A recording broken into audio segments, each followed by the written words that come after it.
This is the Blaring Out with Eric Blair show tonight, coming to you from the Mozambique Steakhouse in beautiful Laguna Beach, California, with legendary Jethro Tull guitarist Martin Barre. In 1980, how did you emotionally deal with no longer working with bandmates keyboardist John Evans, organist David Palmer, drummer Barrymore Barlow, as well as the death of bassist John Glasscock the previous year? It was horrible. I mean, it was truly, truly horrible. I mean, John's death I can't talk about because it's just a dreadful, dreadful thing. But John, out of anybody who was ever in Tull, was the most loyal, dedicated musician. He loved the music. We all loved it, but he really, really loved it to bits. And he never got any acknowledgement of that fact. I know it, and if I ever write a book about it, what I've done, I'll make sure there's a chapter on John, because he was an exceptional person, and he just loved everybody. He didn't have a bad bone in him, but. And then that happens to him. It was really, really, really horrible. And then everybody getting fired was another horrible time. And when it happened, I phoned Ian. I said, "Look, you know, I'm no different to the guys you're replacing. I think I should go as well. You know, I'd feel really awkward to be in a place that they weren't. You know, we're a band, and Ian was sort of putting himself outside of the band, and looking at everybody else and going, you know, that they need to be replaced. That to me, it'd be like it's like the Stones getting rid of Bill Wyman to get a better bass player. Mm-hmm. Really? Bill Wyman isn't a bass player, he's one of the Stones. Mm-hmm. You know, he's not a famous bass player, he's a famous Rolling Stone. Mm-hmm. You can't get rid of him because it's stupid. I mean, with all respect to them, and maybe Bill Wyman left, I've got no idea. It isn't a question of musical proficiency. It's a question of identity, of personality, a characteristic of a band that The Who, it's another band. Mm-hmm. They're characters, you know, their personalities, and they all have a place in that big overall picture. So I thought it was really wrong, and there was nothing wrong with any of those guys at all. It was the best band.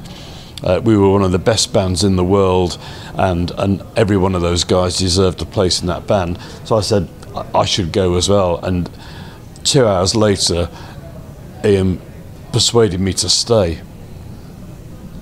And that's it. I agree with you, because music is chemistry. It's like baking a cake. Mm-hmm. If you want a chocolate cake, if you don't have the right ingredients, what you're going to get is not a chocolate cake. And the ingredient might be one you can barely taste.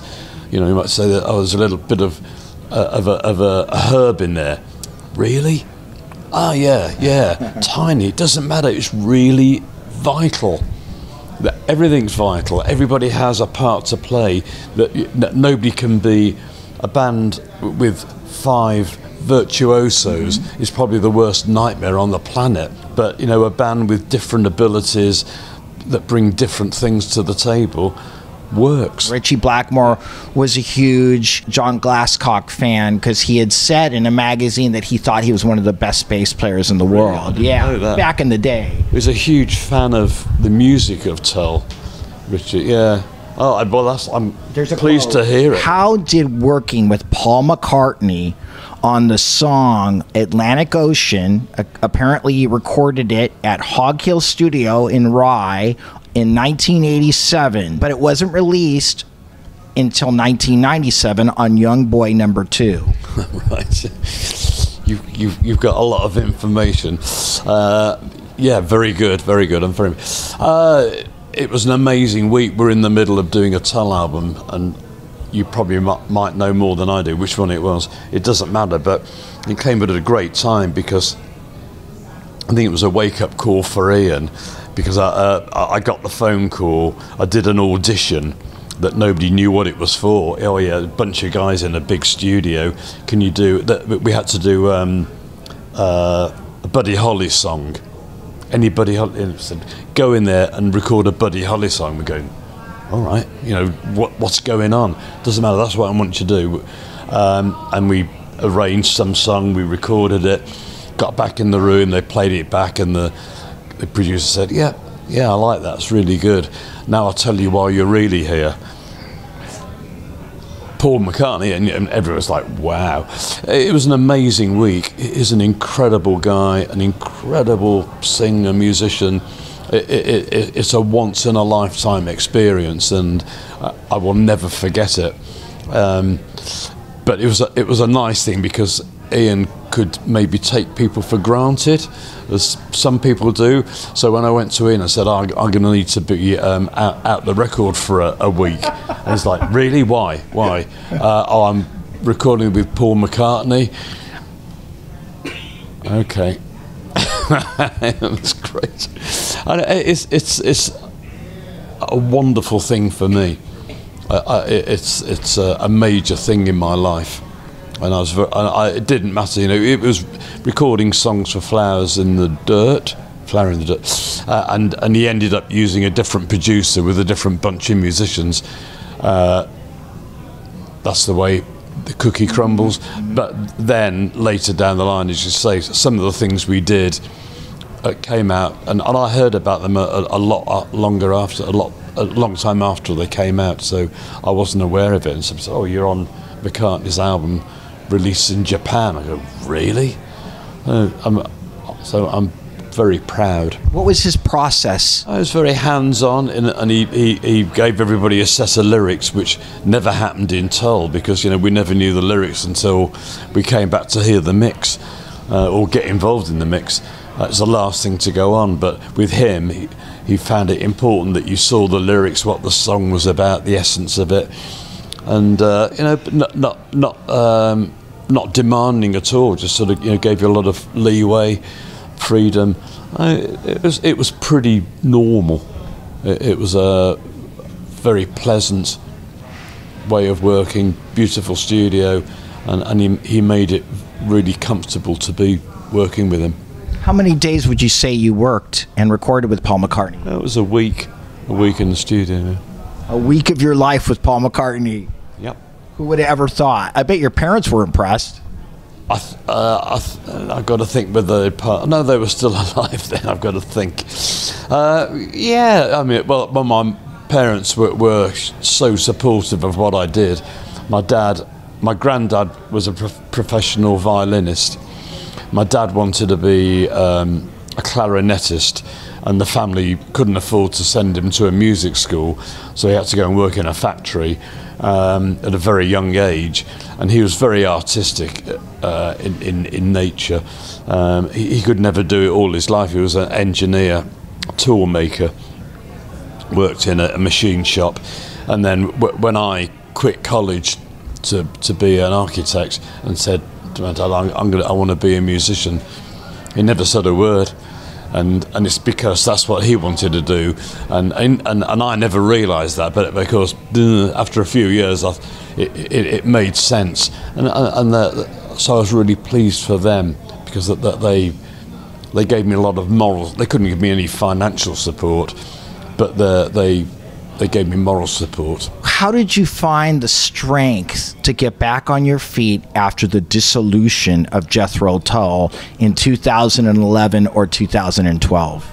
Well, I think because I was not a part of that decision, I was quite determined that I wouldn't fall by the wayside. You know, I didn't want to be a victim, and I didn't want to be like other bands that fell apart, that they just disappeared into oblivion, and everybody went, "Oh, whatever happened to that guy? Oh, I don't know. Where is he?" That's not me. I'm very stubborn, and I will persevere. Whatever happens, nothing holds me back. If something knocks me to the ground, I get up again. I am a fighter, not in a physical sense, but mentally. And I'm not mentally strong, but I'm just determined. I'm really determined, and I wouldn't let that. I don't want somebody else to determine when I stop playing, or what I do in life, or how I'm successful, or if I can play in front of people again or make records. That's my decision, and I wasn't ready to stop.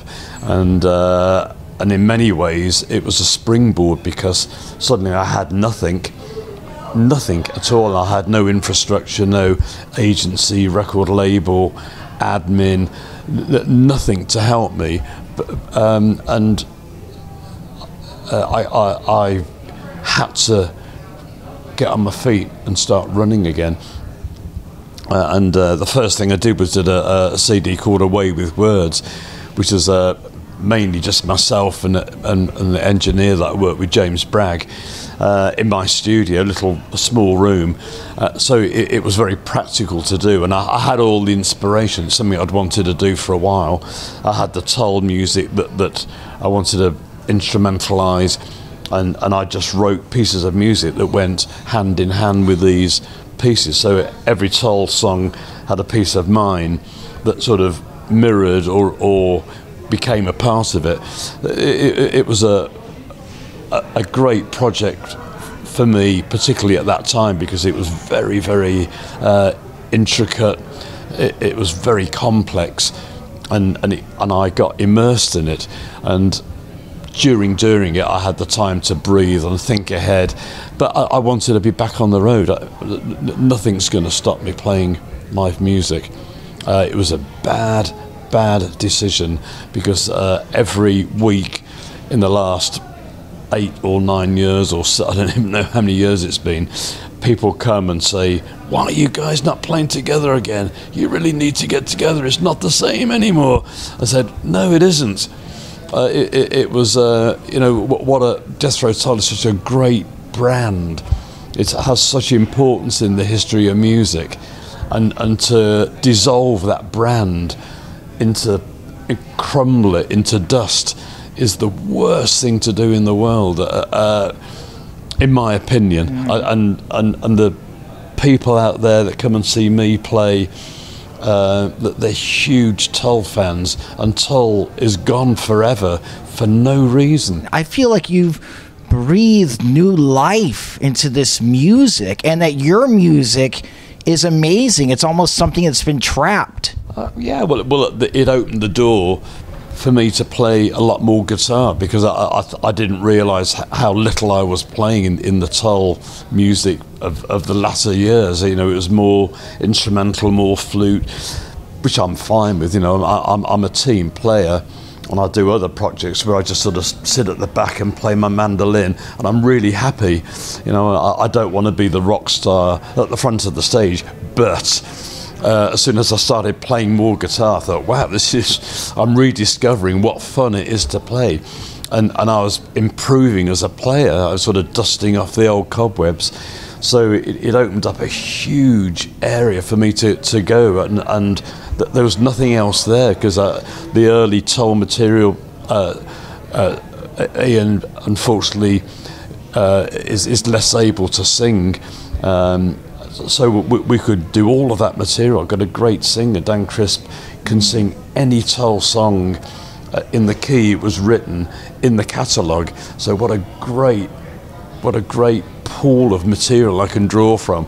And I thought, right, I'm going to do that. That's a great song, hasn't been done for years. And then I'm going to do, wow, that'd be cool. So everything I thought would be fun, exciting, innovative, fresh, new, and I reconstructed it. I thought, well, it's no good copying the record in all the cases. So sometimes I just rethink how the music could be represented, and they're great songs. Ian wrote some great music, amazing music, and that's my inheritance, and I'm giving it great respect. I hope, because I do respect it, and I want it to live and sound great. How many days of band rehearsals with Genesis drummer Phil Collins did you do before Jethro Tull performed the songs Jack in the Green and Pussy Willow live at the 1982 Prince's Trust concert? I could get some money out of you on this.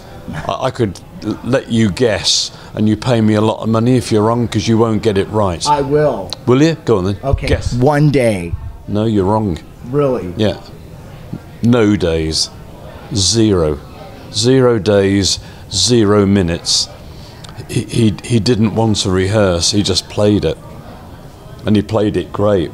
And not everybody was happy with that. He was amazing. I thought he was fabulous. And he played them really loud. It was so good. He's great. He's a very nice guy. Again, good guy. He knew it. He learnt it. He said, I don't need to rehearse. I know it. Rehearsing, you rehearse something you don't know. You play something you know. Let's play. I trusted him. Really? It's Phil Collins. Why wouldn't you trust him? Tell us about your 1967 session with former Animals singer Eric Burdon when Jeff Beck picked up a random guitar and amp and plugged in and melted your faces off. You're correct in most of those facts, but the one you're not correct in, it wasn't Eric Burdon. It was Hilton Valentine, the guitarist with the Animals. Mm-hmm. Yeah, okay. Very little known guitar player with the Animals. Well, what were you doing? What were you two doing? He wrote a song for a girl singer, a very pretty girl singer. It was obviously done on the cheap. We went in and did the backing track. Jeff Beck fancied the girl because she was beautiful, and he came into the studio, walked past us without even giving us a glance, was chatting with the girl. There's like things going on in the control room, and he comes out, picks up a guitar. Where's there an amp? There's one.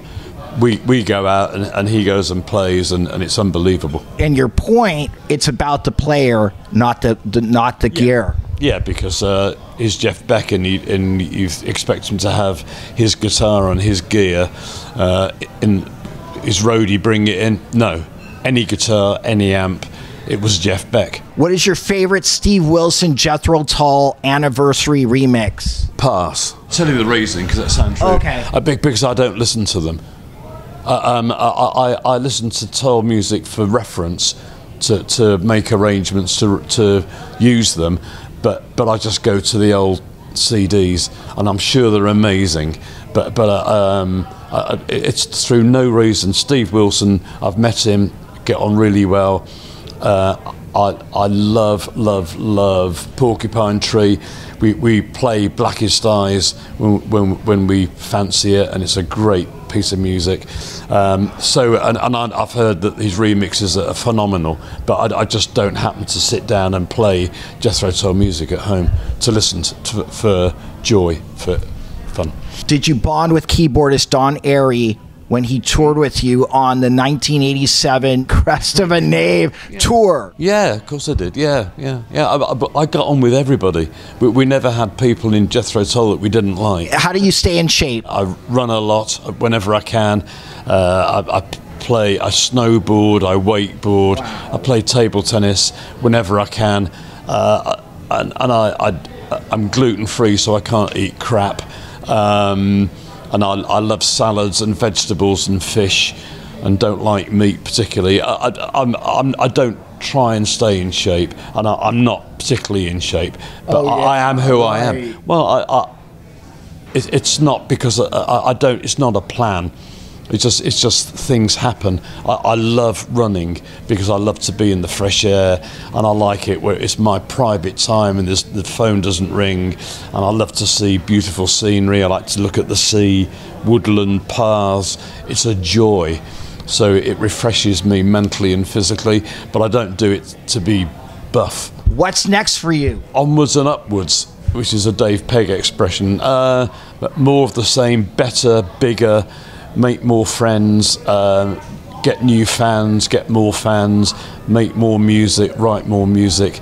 There's a lot of space out there, and I intend to go there. Martin Barre, thank you so much. It's been an honor having you on the Blairing Out with Eric Blair show. Signing off. The Blairing Out Show.